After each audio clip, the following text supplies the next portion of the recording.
Boa noite. Políticos da região e Usiminas estiveram reunidos agora à tarde para discutir a paralisação de parte das atividades da empresa em Cubatão. Pela manhã, durante o encontro do Conselho de Desenvolvimento da Região Metropolitana, o CONDESB, a prefeita da cidade expôs as preocupações com o município.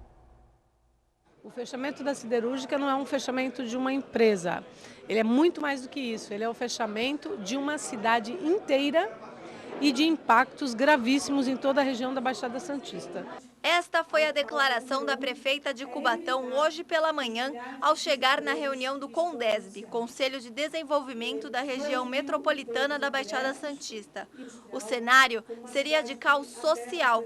A previsão é que mais de 20 mil trabalhadores perderiam o emprego e a cidade deixaria de arrecadar cerca de 30% em impostos. Nós estamos trabalhando com uma estimativa de arrecadação própria idêntica do ano passado, porque não deu nem para aumentar, que é aproximadamente 800 e poucos milhões. 400 milhões é pagamento de salário, é folha de pagamento. Aí, com os outros 400 milhões, você não consegue bancar hospital, saúde, educação, manutenção, transporte. A cidade fecha. Para a prefeita, o anúncio da empresa foi precipitado e deveria ter sido discutido anteriormente. O problema afeta ainda outras indústrias da região. Eu fico imaginando, por exemplo, a Engebasa, que é uma empresa que produz torres eólicas, é uma das primeiras fabricantes de torres eólicas do país. Essa empresa fica do lado da Usiminas e, por ser do lado da Usiminas, ela usa o aço, praticamente passa pelo muro. Se ela tiver dificuldade de acesso ao aço, não é interessante para ela continuar em Cubatão. Preocupados com o futuro, prefeitos e autoridades estaduais e federais se uniram para tentar minimizar os impactos com o fechamento do setor. Se a solicitação for aceita pelos Usiminas, as prefeituras devem apresentar propostas durante os próximos 4 meses. O que nós queremos é justamente que a empresa possa apontar as suas pautas prioritárias, as suas necessidades, para que as lideranças aqui políticas da região possam levar essa pauta ao Estado e à União, buscando aí o atendimento dessas questões com o objetivo único de preservar os empregos da Baixada Santista. A reunião contou com a presença do vice-governador Márcio França. Ele afirma que a atitude poderia ter sido diferente caso a empresa procurasse as autoridades antes de qualquer definição. É uma irresponsabilidade anunciar uma coisa dessa com esse impacto sem dar alternativas. A gente quer mostrar para eles que existem alternativas, os governos estão dispostos a ajudar para que não haja demissão. Por exemplo, redução de ICMS para exportação. Compra de aço para poder fazer casa popular. Enfim, algumas alternativas que a gente vai propor à diretoria da Usiminas. No período da tarde, representantes de vários sindicatos da região se reuniram para discutir a decisão da Usiminas de paralisar a produção de aço. A reunião aconteceu na sede do Sindicato dos Trabalhadores da Construção Civil, Montagem e Manutenção Industrial, categoria que representa 3 mil terceirizados em atividade na fábrica de aço. O encontro foi proposto pela Central da Força Sindical. O objetivo foi discutir o que poderá ser feito para impedir ou minimizar a decisão da Usiminas. Desde tentar empurrar um pouco, nós já falamos hoje com os prefeitos, para tentar empurrar, para discutir se o problema são impostos, se o problema é matéria-prima, se é alguma coisa que se possa fazer, ou então se temos que tomar medidas paliativas, porque a crise social vai ser tão grande que precisamos ter condições que muita gente vai migrar do ensino particular para o ensino público, vai haver uma demanda maior de serviços públicos e menor de serviços privados devido à redução de renda e temos que preparar a sociedade para isso daí. Vários sindicatos da região participaram, já que se a decisão da Usiminas persistir, afetará outras categorias. O setor de refeições coletivas não é diferente. Com esse anúncio da Usiminas, os trabalhadores já estão ansiosos, estão nervosos e correndo o risco de perder seus postos de trabalho também. Entre os assuntos abordados na reunião, a possibilidade de uma greve. Depois de uma votação, ficou decidido. Na próxima quarta-feira, dia 11, os sindicatos prometem parar a produção da usina. A paralisação, primeiro, é uma resposta aos ataques que a Usiminas tenta fazer, não só os trabalhadores que trabalham na usina, como toda a região. E segundo, a possibilidade de a gente poder distribuir uma ação jurídica, que nós chamamos de dissídio coletivo de natureza jurídica, em função de anúncio de demissões que não foram discutidos em lugar nenhum com ninguém. A Justiça do Trabalho tem algumas regras que as demissões, ainda que sejam necessárias, elas precisam ser discutidas e negociadas, mesmo que a gente não aceitasse isso, mas ela teria que ter feito esse caminho que não fez. E nós acabamos de receber uma informação de que a prefeita Márcia Rosa será recebida amanhã em Brasília pelo ministro do Trabalho. Depois de 3 meses de salários atrasados, os servidores públicos de São Vicente entraram em greve novamente. A decisão foi tomada em assembleia na manhã de hoje. A votação dos servidores foi realizada em frente ao Paço Municipal. É favorável a entrarmos em greve, levante a mão.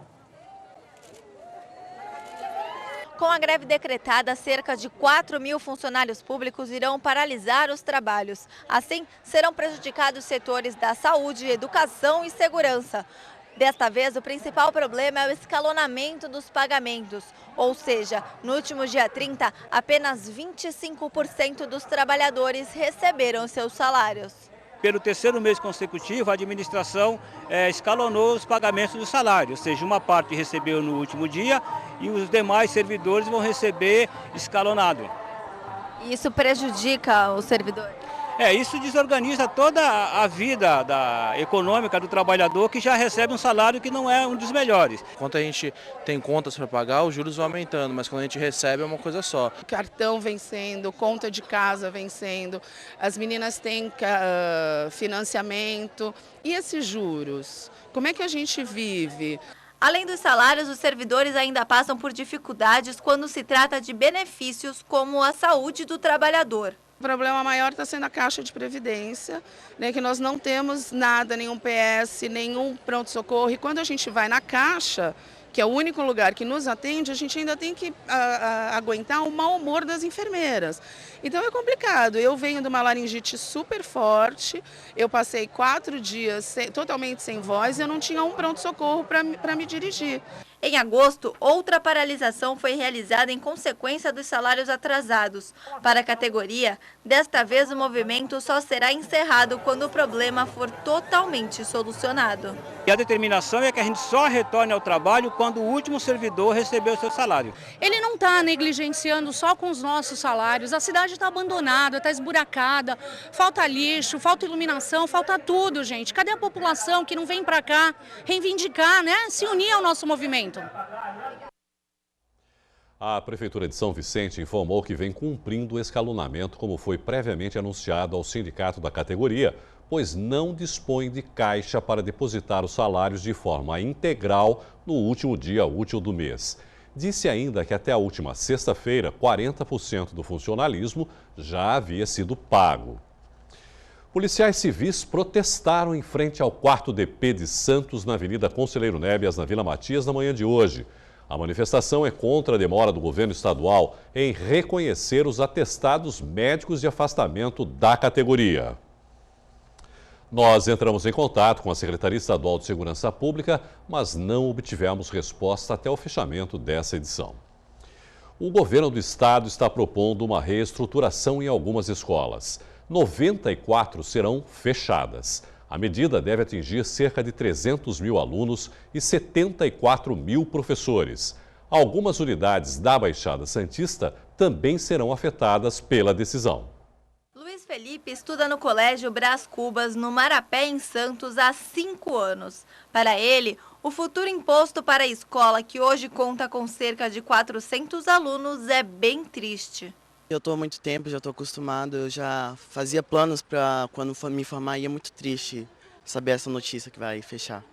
Vitória já se forma este ano no ensino médio, mas luta em defesa do colégio para alunos que necessitam de uma escola adaptada. Tem outras pessoas, tem outros alunos que não se formam esse ano e que aí teoricamente queriam continuar aqui. Eles vão perder tudo, porque está toda adaptada, as adaptações não valeram de nada. Mas a escola foi a única que aceitou ela. É a única escola aqui na Baixada, em Santos, que tem o ensino médio e está adaptada. A escola foi toda adaptada, os banheiros, a escola tem toda a rampa, ela tem autonomia para entrar e sair. Então, tem outros alunos com necessidades, com deficiências, que vão ficar sem escola. Para onde vão? Eles estão preocupados em fechar uma escola que tem o ensino médio. Eles vão oferecer que ensino médio para essas crianças, para esses alunos agora? A preocupação é por conta de uma decisão da Secretaria de Estado da Educação divulgada no dia 28 de outubro, na qual 94 escolas de 35 cidades passarão por uma reestruturação. Na Baixada Santista, além do Colégio Brás Cubas em Santos, outras 3 unidades de ensino no Guarujá também serão afetadas. São elas as escolas Jardim Primavera 2, Lama del Sestia e Renê Rodrigues de Moraes. Com a mudança, segundo a Secretaria Estadual de Educação, os prédios deverão ser transformados em creches ou até mesmo FATECs e ETECs. Para a diretora da APUESP, medidas tomadas a longo prazo já desenhavam o destino destas escolas. Já foi fechado aqui o ensino fundamental básico, nós ficamos com o ensino fundamental 2, que é da 6ª série. Os diretores foram orientados a não aceitar matrículas, o que significa que gradativamente você vai esvaziando a escola a ponto de fechar. Sem contar que fecharam o ensino médio noturno, tirando o direito daquele aluno que trabalha. Para os alunos, transtornos e muita preocupação.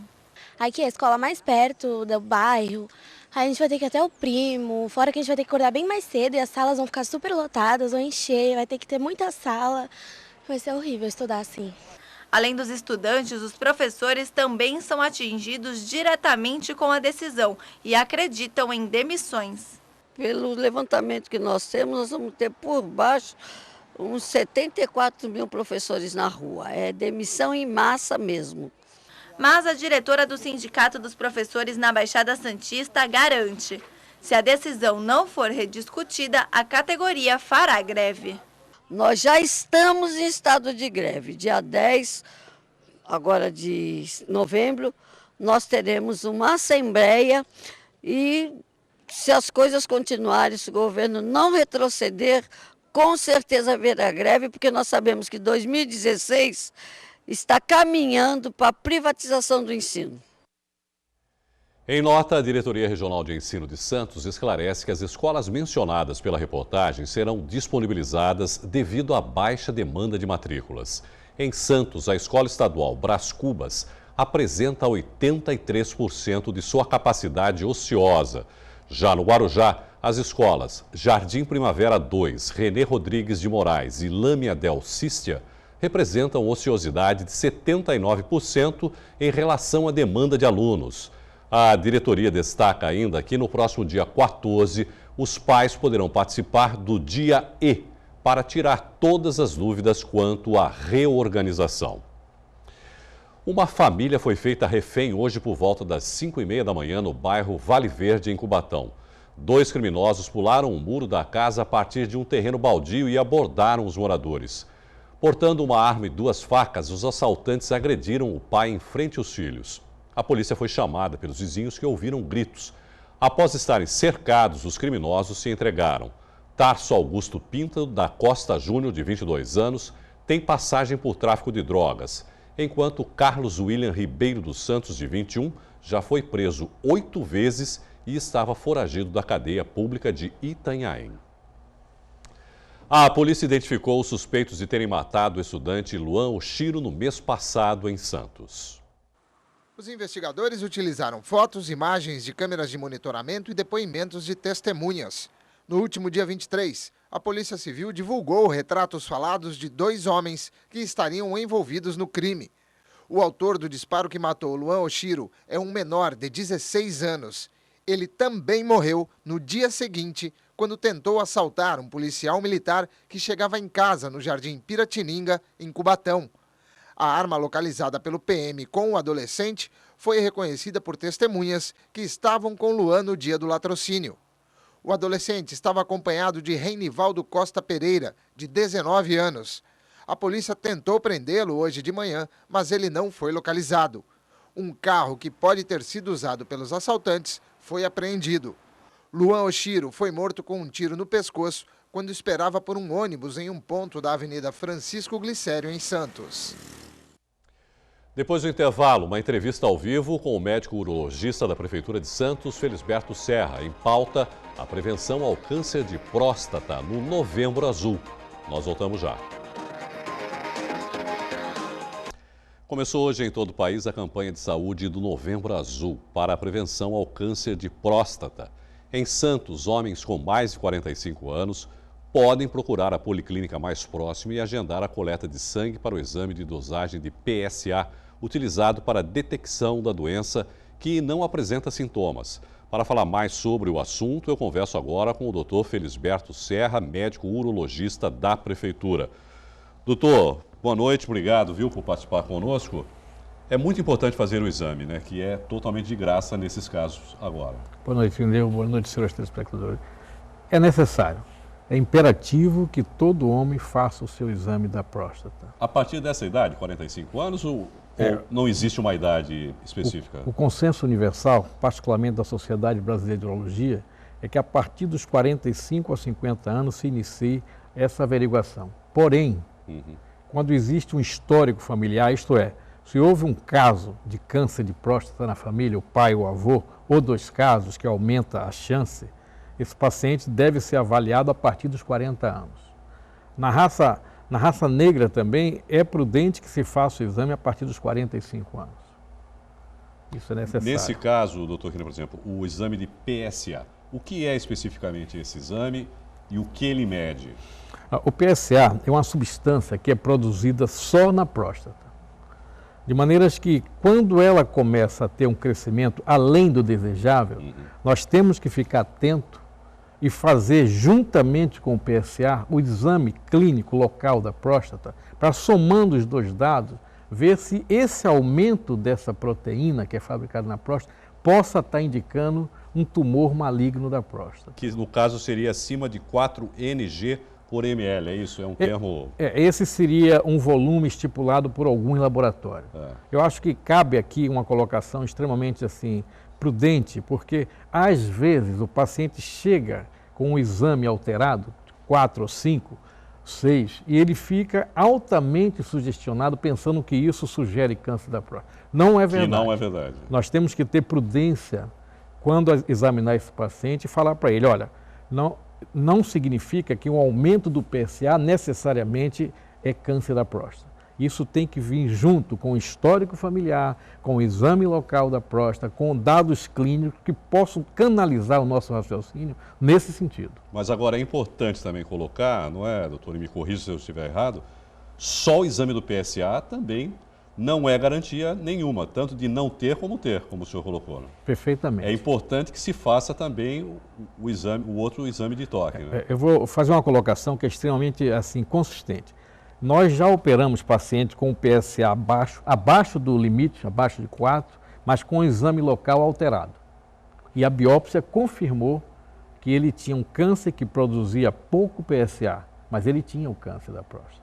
Mas tinha uma alteração na próstata. Tinha alteração mediante o exame local. O exame, por isso que não se faz só o toque, não se faz só o PSA. Como ele pode fazer o exame local, não é, doutor? Ter uma alteração, por exemplo, e ser natural, por exemplo, pela idade. Perfeito. A próstata pode sofrer uma alteração de tamanho, por exemplo, e não significa nada, ser absolutamente normal também. É extremamente importante essa sua colocação. Nós temos que conscientizar. Meu público, meu povo que me frequenta lá no SUS, no consultório, eles já sabem disso. Nós temos pacientes, uma glândula normal pesa em torno de 20 gramas. Mas você vê muitos pacientes com 40, 50 gramas que não está sentindo nada e tem o PSA um pouquinho aumentado e a gente tem quase certeza que aquilo não é câncer de próstata. Aumento da próstata não significa dizer câncer de próstata. Aumento do PSA não significa dizer câncer de próstata. Mas eu acho que existia tudo isso existia também assim, pelo preconceito que existia dos homens, não é, doutor? Então, qualquer alteraçãozinha, havia um desespero, um alarme em relação a isso. E agora, com o passar dos anos, né, e com a maior conscientização também dos homens, vai se quebrando algumas lendas, vamos colocar assim, não é, doutor? Perfeito. Esse cenário mudou muito. Aliás, vocês têm uma grande participação nessa mudança. Essas campanhas que nós participamos há muitos anos, desde a época do prefeito Beto Mansur, que homologou aquela lei do Martinho, que a Semana de Saúde do Homem, dali para cá houve assim uma mudança substancial na conscientização do povo. Hoje o paciente vai sozinho.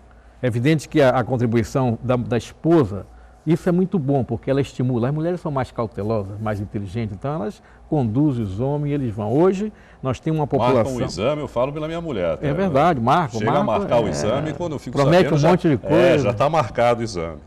Agora, eu tenho alguns números aqui, doutor, que seria interessante, né, passar para os nossos telespectadores. Em Santos, só em Santos, 43 homens morreram em 2013 em virtude do câncer de próstata. Em 2014 já foram 47 e até setembro deste ano, 34.